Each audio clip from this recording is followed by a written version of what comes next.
Hello and welcome to this episode of Let's Talk About Fostering from the Polaris Community, the podcast where we answer your questions and give you real insight into the world of fostering straight from the people who live it every day. I'm your host, Faye. Today I'm joined by Ruth from ACS Fostering, our cultural and faith-based fostering agency. Ruth has 12 years of fostering experience and currently cares for 3 young people alongside her 2 birth children. We'll be talking about Ruth's journey into foster care, the role that her church played in that, and how she shares her faith with her foster children. Ruth, hello. Thank you so much for joining us today. When did the conversation of fostering first come up between you and your husband? Is it something you thought about long before? No.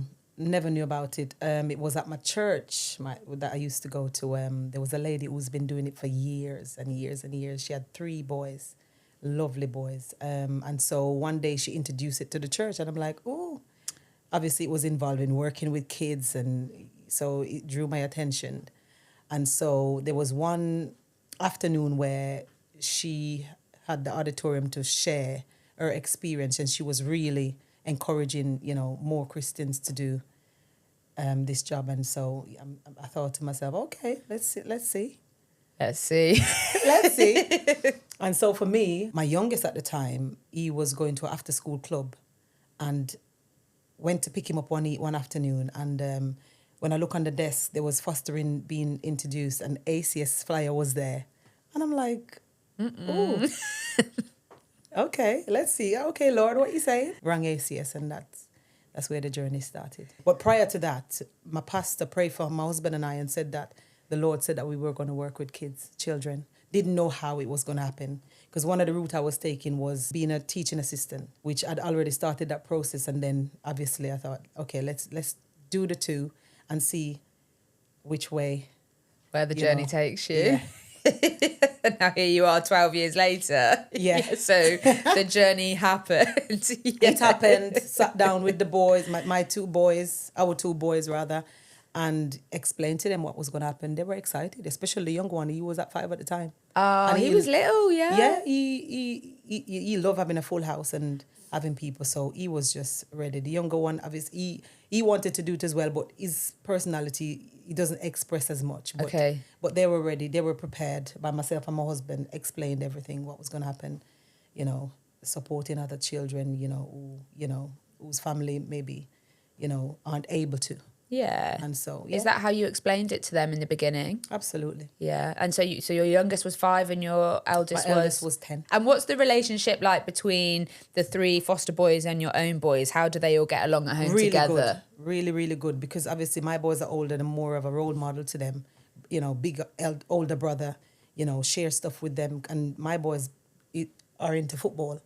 And so you have kids that came in the house that never kick a ball and boys them like, come on then, let's go in the garden. That's so nice. They're really good role models, my boys. I'm just grateful that, I've got a household that can impact other lives. That's a really special and amazing thing, I think. And maybe something that like your family dynamic is maybe quite normal, but the power of that normality and of just working hard and showing up for each other is actually life-changing for the kids that Absolutely. You're caring for. Do you think that's true? Yeah, definitely. And we're a very close family and our faith have a lot to do with how we, carry ourselves and how we demonstrate, because you have to show the character of Christ in what you're doing. Let's talk about that a little bit. So you are a Christian family.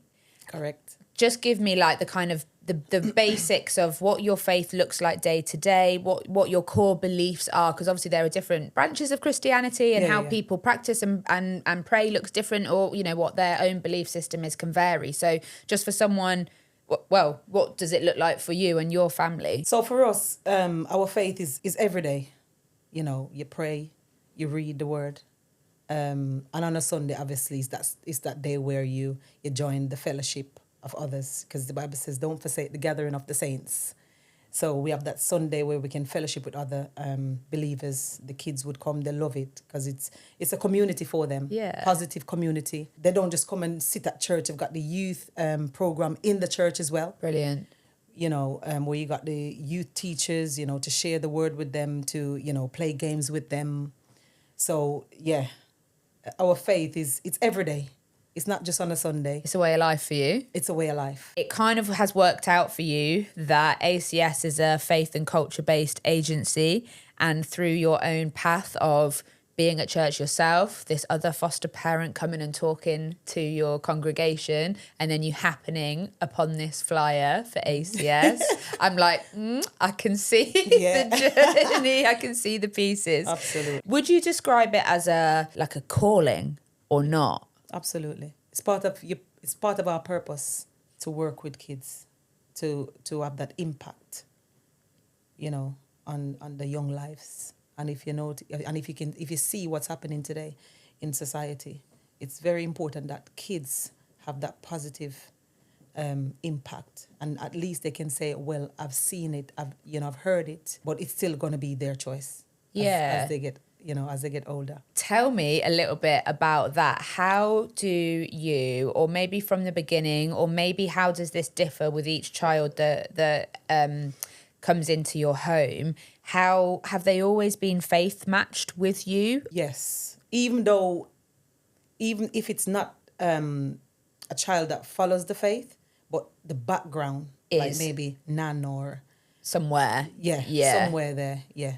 And how do you have those first conversations with a child that comes in, because you are quite actively a Christian household, you do go to church, you do, it's a way of life for you. Yeah. How do you, broach the subject with them in the beginning, and how do you get them involved in a way that they are comfortable with? It's just demonstration of how you live your life, really. And then, they see it. Yeah. Like, for instance, in our home, we would gather like on a Wednesday. We would do Bible reading, we would pray, we would sing a song maybe. And, the kids see that in the house. You can join if you want, we'll go to church on a Sunday. That's how we introduce them and stuff. Yeah. I mean, I've had children that's not from the Christian background and still come to church. Oh, nice. Because it's a lovely thing to share with them. And they love coming to church. They look forward to it. They get ready on a Sunday without you telling them to get up. Really? Honestly. They would get up and they're dressed. You're like, what? Yeah, ready to go. How did this happen? Exactly, because it's part of a community. It's, it's meeting other people, and it's being around, other children as well. Yeah. Their age. So, they're not just with the big people, the big folks. Yeah, the boring old lot. Yeah, and the kids would ask us for Bibles. Really? Yeah. So you kind of like open the door, but they push the door open and like I want a Bible. Can I get a Bible? Can you pray for me when I go to bed? Oh. Yeah, can you pray for me? So it becomes part of their life Part of their life, yeah. But you just kind of lead by example, and then how would you manage it or have you ever had an instance where a child didn't really want to get involved so much with your practice? Gosh, yeah, absolutely. So there was a young man at one point who didn't. So there was obviously a situation where he didn't want to go, and so we provide, for him to be somewhere else during that time. Okay. Yeah, and it worked. It worked for him, it worked for us. Great. So both sides can work, and I've spoken to quite a lot of foster parents who have like mixed faith households and like Muslim households and they have like white British children. They celebrate Eid together and they wear the cloak, but it's part of the celebration and they don't necessarily follow the faith, but they engage in the cultural activities or the group stuff, which is lovely. And everyone says the same thing. Like the kids are just always so excited to be a part of that fun and lovely thing, which is really, really nice. What is the difference it can make to a child in care who no longer can be at home with their family, or, their whole life has probably at some point been turned upside down, but to have a faith match could be a really powerful and special thing. For you, what difference does it make to them to have this other, because we can match based on lots of different things, right? Like culture or race or background or like interests, whatever. But faith is quite a special thing to lots of people. So have you seen, or like, do you believe it's an important level of matching for children in care, and why? It depends, to be honest. Like you said, it can be cultural because sometimes when you have a mixed child, they need to know the culture of, being part of Black, because some kids sometimes don't know their identity. Yeah. And so it's important for you to match them with part of their race. And so, whether they have the faith or they don't, as long as it's a match culturally, you know, and then obviously as Christians, you still live your life daily as a Christian, and so the kids would still see that. For you, is the culture part, do you think, the more prominent part or the more important part, or do you think it's different for each kid? Yeah, it's different for absolutely, definitely for each kids. Yeah, because some kids would come to church with you, and they would say, "Oh, I'm not a Christian yet." Yeah, is that what they say? I love that. Yeah. Work to do. Yeah, exactly. The Christian faith is not something that you force. It's something that you demonstrate with your life. And so it's up to the individual to, want to join that. Pursue it, or see where it takes them. Exactly. I guess the thing is, around, like you mentioned it there, the point is it's about belonging. And if you can provide a faith match, a culture match. That's right. We maybe it's with the boys playing football that provides that sense of belonging that they maybe haven't had before or not had for a long time. Absolutely. And that positively impacts their stability and maybe makes them feel like they're part of the family properly, do you think? Absolutely. We always try to make them feel part of the family. Just like they're the same. We do everything. Yeah, together. We go on holiday together. Oh, nice. We do things together. Sometimes in the school holidays, we go out, family outing. They're with you and that's that. Yeah. For someone who's listening to this conversation about faith, who maybe is not a religious person, how would you describe the feeling of being drawn to fostering? And what do you think that maybe like traits or characteristics a person could have outside of your religious beliefs that would make them a good foster parent? You have to have a heart for people and understand that some people's journey and life is not like yours. So if you can provide a safe space, somewhere where a child can feel at home, loved, and not be judgmental, but, you understand that this person needs me and I'm going to be there for them. So it doesn't matter if you have faith or not. Just love people. Yeah, simple. I love talking to you because I think we can overcomplicate so many things and you can just cut through the noise and you're like, here's a very simple answer to this big question. Yeah, we see today kids are going through a lot. Yeah. Well, people in general. The world is a lot right now. But especially for kids, our young people need us. They need to see some positive role models that they're still there, there are people who cares. There are good people out there. There are people who understands what you're going through, what they're going through. I think sometimes it can be so dark out there at the moment, like you need to be reminded of the good and the love and the kind, and this is a really great way to do that. So your current foster children, 3, does everybody as it stands come to church with you? Have they been on a journey with their faith since they arrived? Has it changed since day one to now? Oh gosh, yeah. You find that I've got a young man, especially the one I've had for more years than the other 2, where he knows the Bible. He hears a quote and he's like, "Oh yeah, I've read that." Oh, we know.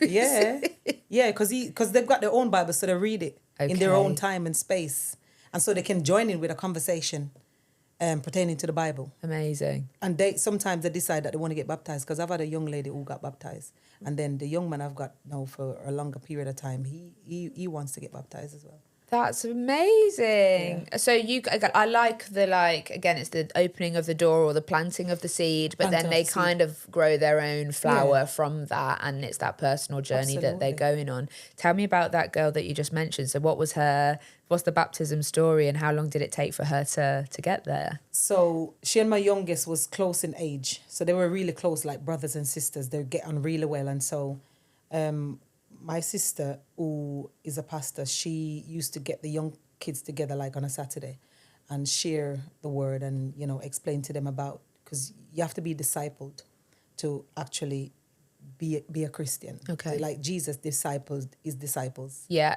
He made them just, He discipled them by teaching them the way of the kingdom. And so my sister was doing that with the kids and she was a part of it. And then the kid, they decided to get baptized and they together and And she did it? Everybody, all of them, all the kids got baptized. Wow. At the time. My eldest at the time, I think he was 20 maybe.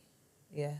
And my youngest at the time was 15. She was probably 16. From a fostering perspective, if you have a young person who wants to get baptized, do you have to go through the local authority for that? What does the like actual official process look like if you want to do that with a foster child? So you have to explain to the social worker that this is what the child, wants to do. Yeah. And then they said, they'll just give their okay. Because as long as the child wants to do it, they can do it. Yeah. As long as they're at this right age. Okay. Yeah. So she at the time was 16, 15, so she can 16. make her own choices. So more. Yeah. And so for the young man, he wanted to at 11, and I said to him, grow a little bit more. Just hold on. Get taller. Get more understanding of what if this is what you really want to do. Okay. Yeah, so don't just jump into it willy-nilly. You must be a disciple to understand that this is the path I want to take. Okay. To have faith in what Christ did for you and believe, and just what that journey is not going to be perfect, but it's sure. Because for my sons, even though they're growing a Christian home, they had to grow in their own faith, because Christianity is not a religion. It's a relationship with God. Oh. It's a relationship. So you have to, have that relationship with him personally for yourself. So no. I can't make my boys Christian. They got to do it for themselves. They got to believe for themselves and walk that path for themselves, with obviously the direction and the instruction, with the dad and myself. Yeah. Who is maturing it to share certain, path with them. But it's personal. So you can kind of give some guidance, but they have to find their own path. Do you think that there are moments throughout your time as a foster parent where your faith has helped you to respond to a difficult situation? Yes. Tell me more. Taught me how to endure. There are times when the kids are going to test you, push boundaries. I feel this really deeply. They're gonna push you. They're gonna test you. Yeah. Because they need to know that you really care and that you wanna support and help, and you have to have that enduring spirit. You have to be that person who, you know what, nobody's gonna be perfect overnight, but you stick with them. You stick with the situation. Weather the storm a little bit. And so my faith with that, it's enduring hardship, enduring hardship like a good soldier. Yeah. But can you compare that to your life outside of fostering as well? Like, I think no one has an experience of life where it's just plain sailing and happy and really 10 out of 10 the whole way through. That doesn't, what is that? Fiction. Like, so there's a parallel though, isn't there, between like, I think my point is that people get scared of fostering because they think it's really difficult, or they think they can't endure that behaviour, that challenge, that complication, that test. But you endure it in your own life all the time. Oh gosh, yeah. So what's really the difference? If you can endure hard times in your own life, you can probably endure hard times in fostering. Yeah, absolutely. Too. Yeah, because it's something that you choose to do, to support somebody else. So you stick with it. You like your own personal life, you go through difficult times. And are you going to throw the towel in? Oh, I can't be bothered. Then where are you going to be? What are you going to do? What are you going to do? Sit down in your sorrows? No. So it's the same thing. And it's like with any job. No job you have is going to be smooth sailing, is it? Not all the time. So, and life in general, life outside of your faith, Christianity, that life is a journey. Ups and downs, but it's how you navigate life in general, and these kids need us, and you have to be strong for them. Do you think, like, when you sign up to foster in the first place, there needs to be this understanding that you have to do a lot of these things for the young people because they cannot do it for themselves now, or they haven't seen that before, potentially? Of course, kids come into care for so many different reasons, but often they've really been through a lot. And so you need to be that, like, stability. Firm foundation, that stability for them. And sometimes you got to think for them. It's like teaching all over again, because some people don't have that nurturing from young. So it's like you're retraining them. From scratch. You're like, here is a better way to do things. Yeah. And it's an understanding that, listen, it's not their fault, but they need you to help them to navigate through life and through their emotions and through their difficulties. Do you think you can explain to people, like, what fostering feels like? If you haven't experienced it, can you put it into words? Or do you think it's something that you need to live and experience to really understand? You have to live it. But remember, you have to endure to have an impact on the kids. You have to. You give up so easily, then what you're teaching them? You've achieved nothing, really. You're not going to achieve anything. With my kids, I've had most of my kids long term, and I stick with them, and I've seen the reward of doing so. I've got children who come back, and yeah, I'm mummy to them. That's lovely. So Yeah. children who've left your Yeah. care and then they stay in touch. I'm mummy to them, and then, say, oh, I didn't understand what you were doing, but now I do. At the time. Yeah, you're like, funny that, yeah. Yeah, and now I knew. do. Now I do, and I thank you. I get the thank you. Oh, Yeah, and but that's me and my family. a lot of growth and emotional maturity. I think, but that's a really normal part of growing up, is your parents will tell you things, or they discipline you, or they teach you lessons, or what, and you don't understand and you don't like it, and you want to fight back. Like, this is a nice parallel between fostering a normal life. Like, I don't know a kid that hasn't kicked up. Like, of course, don't tell me. Don't tell me what to do. And I then- want to do that. Exactly. And then one day you're a grown up and you're like, oh. Now I understand. Now I see it. Yeah. Okay, if you're at the actual start of your fostering journey, what do you need? What would you say to someone you're thinking of fostering? Here's the checklist that you need to get started. Well, you need an extra bedroom or two. Yep. Depends on, how much kids you think you can handle or, endure with. Make sure the room is, ready. Like, if you're going to have your own children, you make sure you paint, you make sure you get, Make it all lovely for them. make it all nice and lovely and welcoming Homely. for them. Yeah. Yeah. Yeah, that's all. You need a room or two. That's it. Yeah. So in terms of what you need at home, the spare room, one Yeah. or two. For someone, again, who doesn't know, what's the rules between who can share a room and who can't share a room? So you can only share a room if you're sibling and of the same sex. Okay. Otherwise, you need your own space. Otherwise, you need your own space. And birth children and foster children cannot Can't share. no. Have you seen, or has there been a difference in the children you've cared for since they moved in with you? Have you seen the power that a room in a home can make to a young person? Have you seen the difference? Yeah, they've got their own space. So sometimes they need their own personal space, and they've got somewhere to go to. They've got their room to go to, or sometimes it might be if they want to go in the living room or in the dining room. But that they've got their own room, so they've got their own space where the toys are, or anything that makes them feel safe or comfortable. Yeah. Safety is part of it. Very, very, yeah. Safety is very important. They have to feel safe for them to trust. Do you think does a bedroom provide that set? Like, I think the thing is that people probably underestimate, if you haven't worked with children with care experience before, that the normal rules don't necessarily apply. So that feeling of safety hasn't always been guaranteed for them. No. Over their No. years. So the difference that safe space in that respect, is that a huge difference to them? Yes. Safe space, personal space. Yeah. Safe space. Boundaried space. Boundary space. Yeah.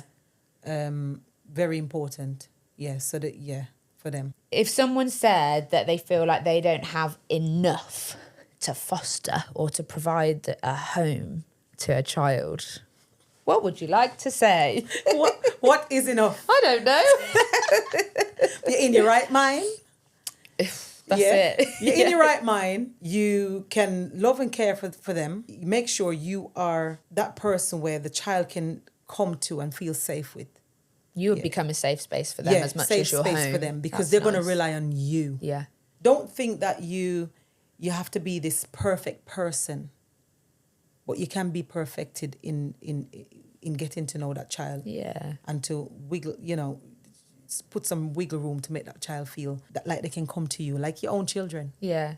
Spend time with them. Spend quality time Get with to them. know them. One-to-one time with them. It's interesting because I guess the question kind of suggests, like, what if you don't have enough? But everything that you're talking about here is traits that you have. It doesn't matter if you've got the spare bedroom, like we talked about, then you can do it. But the important stuff is what you can offer as a parent, as a person, as someone loving someone else. That's the skeleton of it, really. Yeah. Even when it takes a while for the child to understand. Because it's foreign to them sometimes in the beginning. It's new. Yeah. What you're bringing, but you have to be patient to navigate all them things you're going to offer that child. Just be that person for them to know that, listen, they're learning all over again. Yeah.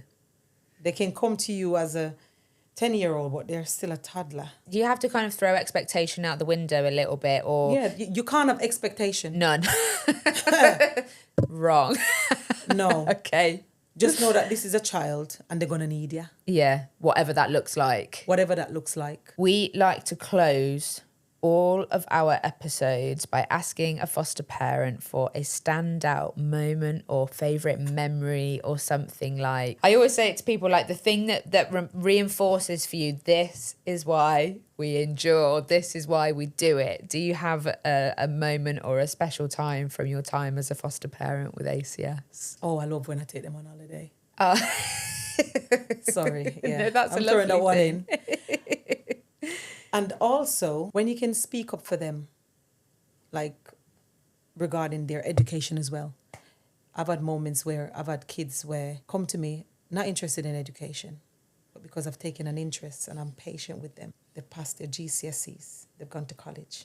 Things that maybe weren't achievable or it didn't feel like they would be before. Gone to university. Amazing. I'm still living it right now and I'm still rejoicing over it because I'm still in contact with those young people. Who are off living their lives, doing their thing. Living their lives. Being There's successful. one young lady, she just wants to work. She wants to provide for herself. Very ambitious. Yeah.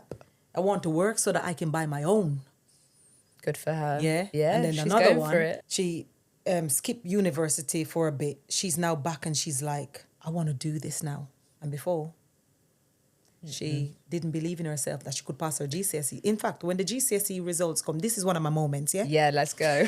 When the GCSE results come, Yeah. she dropped the paper and started crying, oh, I failed. But she passed. Oh, what? Had she opened the envelope? She did. She panicked? What Yeah, happened? she when I looked at it, I'm like, what are you crying for? Yeah. Hello. She passed. And when she realized that I've checked it, because what I noticed with that young lady as well, she always rely on me to do and to bring that to her, that realization to her. She likes when I do that. She needed the validation, maybe. Yeah, so and she threw the paper down. So when I read it, I was like, come on then. Come on, what you doing? Let's celebrate, yeah. Let's celebrate. Moments like that. I can see it in your eyes, the depth of the pride and the feeling of Moments success. like that. That's what it's about. Moments where the child came to you and struggled to read, struggled to write, and then you can see the writing and you can see the reading, that the child is reading books in a day because you stick with them. You gave them the foundation. You gave them that moment, that time. And the self-belief, I guess, is a big part of it. Yeah. Any final words from you? We need more foster parents, right? What would you say? We need more foster parents. Come along, join. And the thing is, with fostering, don't think you're on your own. You're not on your own. You have other foster carers where you can share with. You got groups, meetings where you can share and you can learn from. You got your courses that you can do and stuff like that. You got the support. Yeah, you got a community here. Yeah, you got a community where you can be a better foster. If you come into it and you think, oh, I can't do this. Listen, the support and the community that you've got. Like my sister just become a foster carer. Aye, well done. Come on in. Come on in. And trust me, you can make a big difference in these kids' life. These kids need you. And I'm not saying it's going to be easy. We need to get that in. That's important, yeah. I'm not saying that it's going to be easy. But you know what? That's why you have this community where you can pick up the phone and call. There are monthly meetings. Support groups, training, therapy if you need it. Therapy if you need it. When you need it. When you need it. But you're not alone. But remember, there's kids that need your home to feel safe and to feel a part of. We need to get you like in the high street with a megaphone, don't you think? Yeah. Ruth, thank you for joining us today on Let's Talk About Fostering. It has been a pleasure to hear your story, your experience, your journey. Thank you so much for listening to Let's Talk About Fostering with us today. I hope you learnt something about fostering with ACS and with our fabulous foster mum, Ruth. Faith can be such a powerful tool in fostering. It might be your route into fostering or something beautiful that you share with your foster children. But if you feel that you have a calling, Ruth would say you should definitely look into that. If you'd like to find out more about fostering, then please do get in touch. You can find out more about the support available in your area with our agencies by checking out the links in our notes. Make sure you follow and subscribe so you never miss an episode of Let's Talk About Fostering. We'll see you next time.